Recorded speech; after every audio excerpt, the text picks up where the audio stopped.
Татарское книжное издательство выпустило этнографический труд известного ученого Карла Фукса «Казанские татары». Издание увидело свет на татарском и русском языках. Книга посвящена истории, культуре, обычаям, традициям и укладу жизни казанских татар первой половины XIX века. Эта книга была признана в качестве первого в европейской науке объективного исследования по истории, этнографии и культуре татарского народа.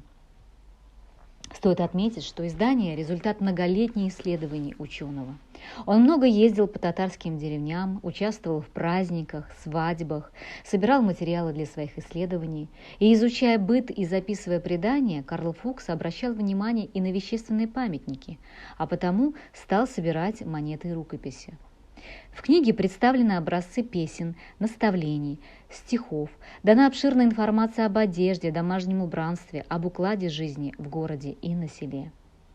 Расписаны обряды, религиозные и общенародные праздники, например, Рамазан или Сабан.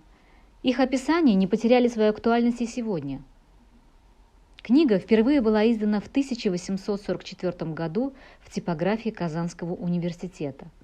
Уникальность этого нового издания заключается в том, что под одним переплетом читателям предлагается репринтное издание Карла Фукса и адаптированный перевод на татарский язык.